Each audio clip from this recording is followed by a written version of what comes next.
नमस्कार। हमारे चैनल में आपका स्वागत है।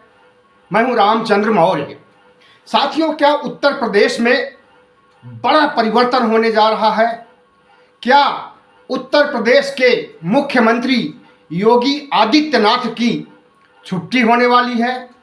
क्या मोदी और शाह उत्तर प्रदेश की 80 सीटों के मद्देनज़र एक बड़ा जोखिम लेने जा रहे हैं?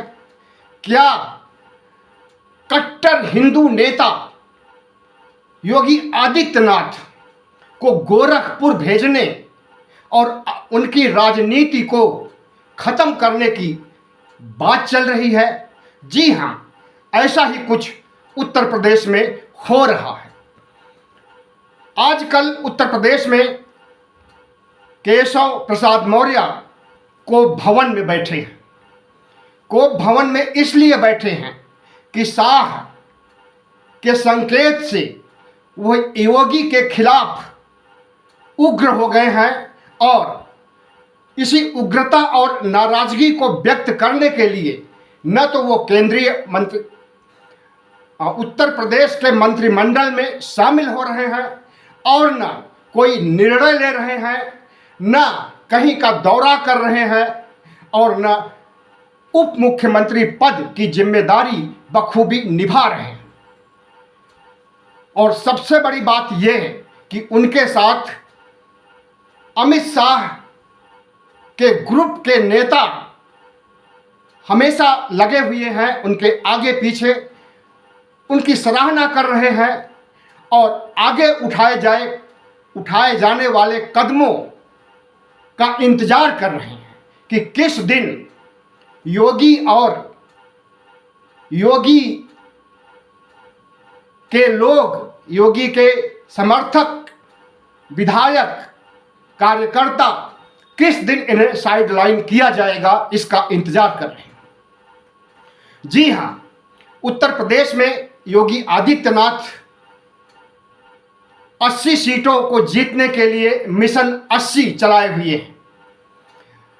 2014 में 72 सीटें, 2019 में 62 सीटें, लेकिन 2024 के लिए 80 में से 80 सीटें जीतने की कवायद कर रहे हैं योगी आदित्यनाथ। उसके लिए उग्र हिंदुत्व का सहारा ले रहे हैं। दौड़ करके सप्ताह में 1 दिन या 15 दिन में अयोध्या पहुंच रहे हैं और अंधाधुंध अयोध्या पर खर्च कर रहे हैं। अभी हाल ही में 40,000 करोड़ ग्रांट किया गया है अयोध्या के विकास के लिए, अयोध्या को भव्य पर्यटन स्थल बनाने के लिए, अयोध्या को भव्य धार्मिक स्थल और तीर्थ बनाने के लिए। तो क्या हिंदू कार्ड जिसे लेकर के योगी आदित्यनाथ आगे बढ़ रहे हैं वो काम करेगा? क्या योगी आदित्यनाथ 80 मिशन में सफल होंगे? यह बात अब साइड में हो गई है और अब उन्हें खुद अपनी कुर्सी बचाने के लाले पड़ गए हैं। अमित शाह और योगी की सियासी दुश्मनी आज की नहीं है। 2017 में जब योगी आदित्यनाथ आरएसएस के आशीर्वाद से उत्तर प्रदेश के मुख्यमंत्री बनते हैं, हालांकि मुख्यमंत्री केशव प्रसाद मौर्य को बनना चाहिए था, क्योंकि उन्होंने एड़ी चोटी का प्रयास करके पूरे मौर्य समाज को, सिर्फ मौर्य समाज ही नहीं बल्कि ओबीसी समाज को भारतीय जनता पार्टी से जोड़ करके और उनका ज़्यादा से ज़्यादा वोट हासिल किया था और एक भारी जीत दिलाई थी 2017 में केशव प्रसाद मौर्य ने। और उस समय उम्मीद की जाती थी कि केशव प्रसाद मौर्य जी मुख्यमंत्री बनेंगे, लेकिन रातों रात समीकरण बदला और हवाई जहाज से उड़ करके योगी आदित्यनाथ आ पहुंचे, जो कि एक सांसद थे, विधायक भी नहीं थे। विधायक के लिए उन्हें टिकट भी नहीं दी गई थी, लेकिन रातों रात वो गोरखपुर से उड़ करके लखनऊ पहुंचते हैं और लखनऊ में उन्हें शपथ दिलाई जाती है। केशव प्रसाद मौर्य के मंसूबे चकनाचूर हो जाते हैं। केशव प्रसाद मौर्य मुख्यमंत्री तो नहीं बन सके, लेकिन योगी आदित्यनाथ ने उन्हें स्टूल मंत्री जरूर बना दिया। स्टूल मंत्री, आप समझ गए होंगे हमारा इशारा, कि योगी आदित्यनाथ के अंदर का ब्राह्मणवाद, वर्ण व्यवस्था, हिंदू धर्म का कलंक जिसे कह सकते हैं, छुआछूत, नीचता का दंभ झेलना पड़ा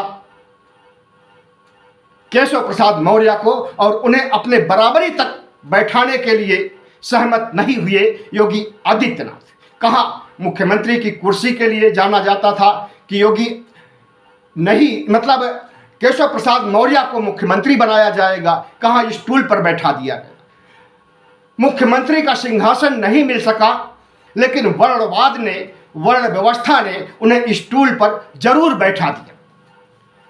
इस अपमान के घूंट को केशव प्रसाद मौर्य आज तक नहीं भूल सके हैं, और उनका लक्ष्य है कि स्टूल से तो उतर गए हैं, उप मुख्यमंत्री बन गए हैं, और मुख्यमंत्री के बाद दूसरे नंबर पर आते हैं उत्तर प्रदेश के नेताओं में दूसरे उप मुख्यमंत्री ब्रजेश पाठक।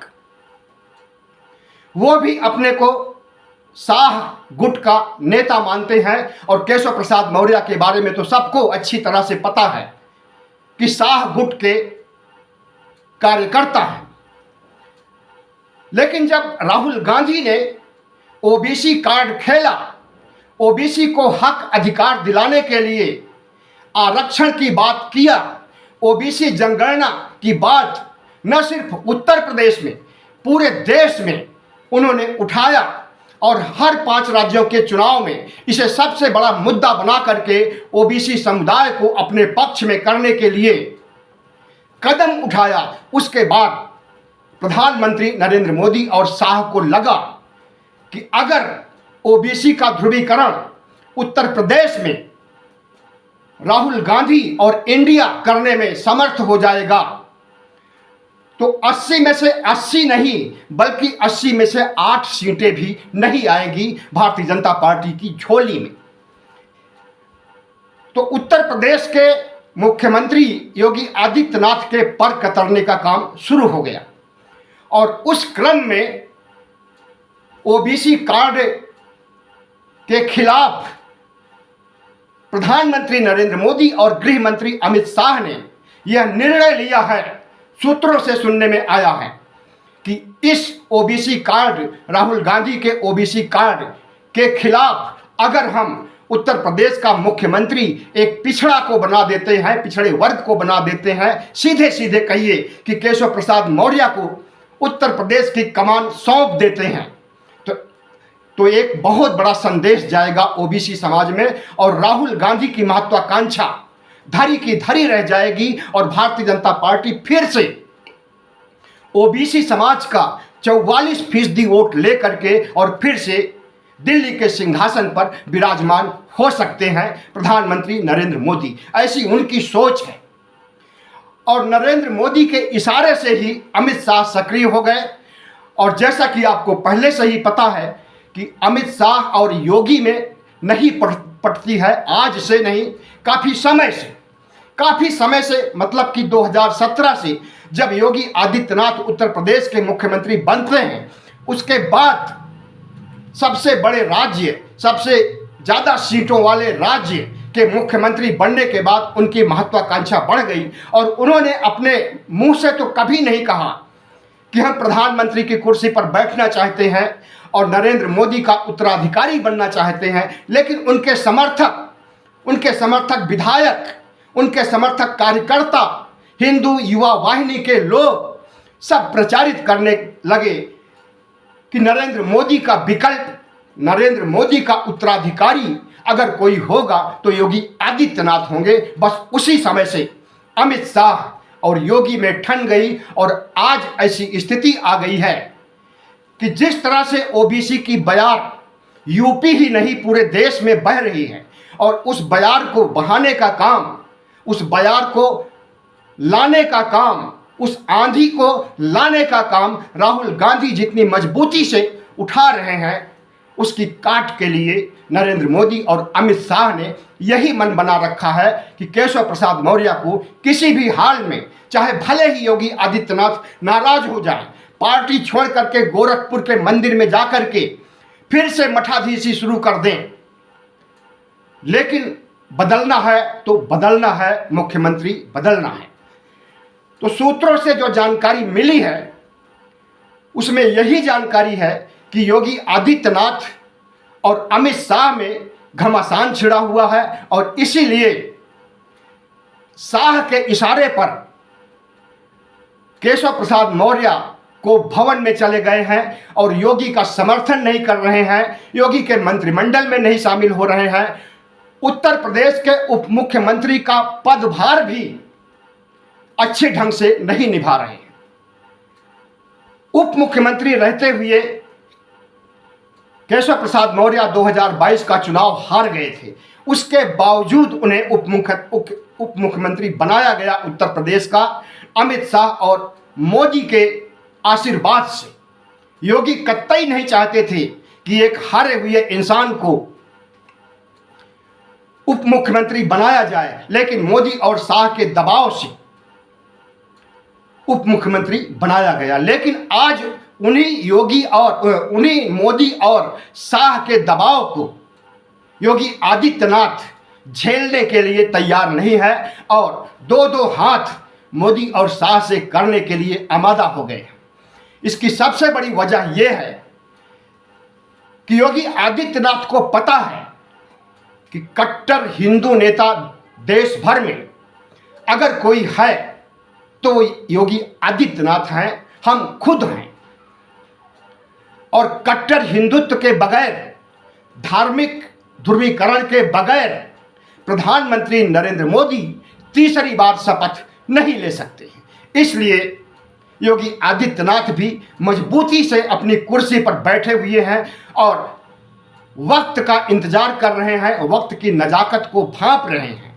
और जब मोदी और शाह का ऑपरेशन होगा, उन्हें मुख्यमंत्री पद छोड़ने के लिए कहा जाएगा, तो उस समय योगी आदित्यनाथ खुल करके सामने आएंगे।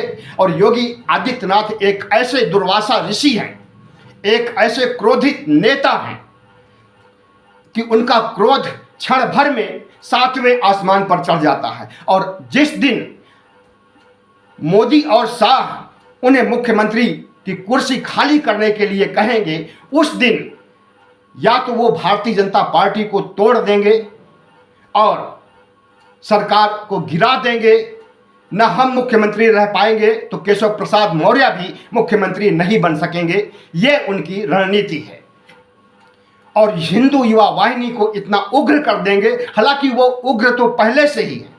हिंदू युवा वाहिनी ने पूरे देश में शपथ खाई है कि हिंदू राष्ट्र बनाना है, भले ही बलिदान करना पड़े, भले ही जान लेनी पड़े, भले ही जान देनी पड़े। ऐसा कोई भी बड़ा शहर नहीं होगा जहां हिंदू युवा वाहिनी ने आतंक न मचाया हो, शपथ न लिया हो हिंदू राष्ट्र बनाने का।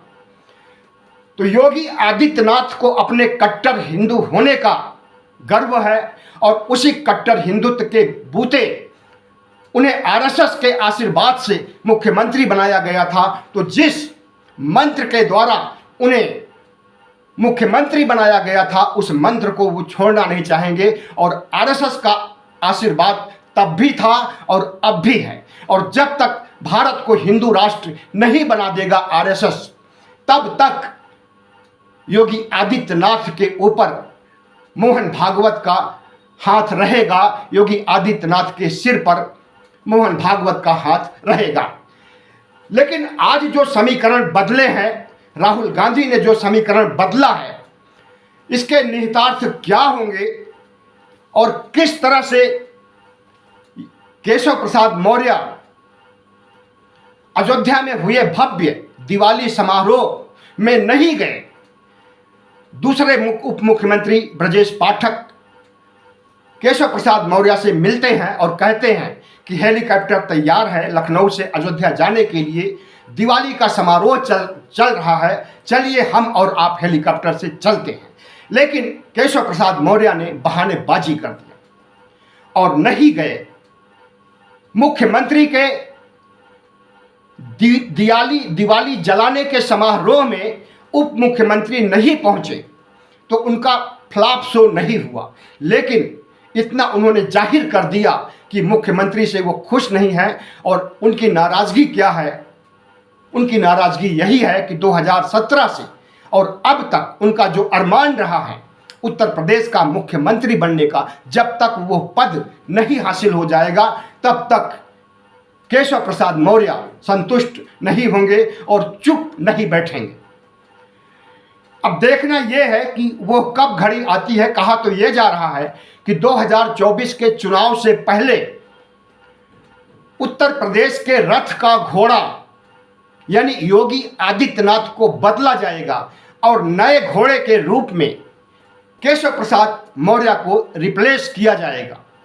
सुनने में तो यही आ रहा है, आगे क्या होता है कुछ नहीं कहा जा सकता है। हमेशा समीकरण बदलते रहते हैं सियासत के, इसलिए अभी से कुछ नहीं कहा जा सकता है कि उत्तर प्रदेश के मुख्यमंत्री केशव प्रसाद मौर्य बनेंगे या नहीं बनेंगे, और बनेंगे तो कब बनेंगे अभी इसका अनुमान भी नहीं लगाया जा सकता। लेकिन जो संकेत छन छन करके लखनऊ से दिल्ली से आ रहे हैं उससे यही आभास होता है कि उत्तर प्रदेश में सब कुछ सही नहीं चल रहा है और मुख्यमंत्री की कुर्सी को लेकर के जंग छिड़ी हुई है।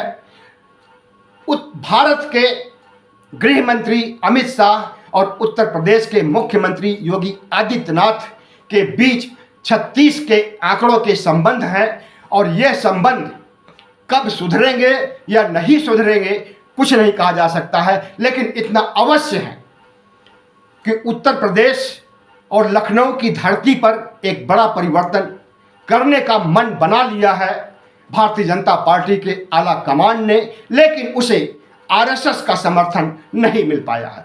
आरएसएस तो बहुत पहले से चाहता था कि प्रधानमंत्री नरेंद्र मोदी का चेहरा अब चुनाव जिताने लायक नहीं रह गया है। जो चेहरा 2014 और 2019 में मोदी है तो मुमकिन है और मोदी पर तमाम नारे लगा करके मोदी मोदी करने के लिए जनता को मजबूर कर दिया था, आज वह चेहरा निष्प्रभावी हो गया है। सिर्फ चेहरा ही नहीं बल्कि मोदी मैजिक भी कहीं खो गया है। सिर्फ मोदी मैजिक ही नहीं बल्कि आरएसएस का मानना है कि हिंदू मुस्लिम ध्रुवीकरण का से भी कोई फायदा नहीं मिलने वाला है 2024 के चुनावों के लिए।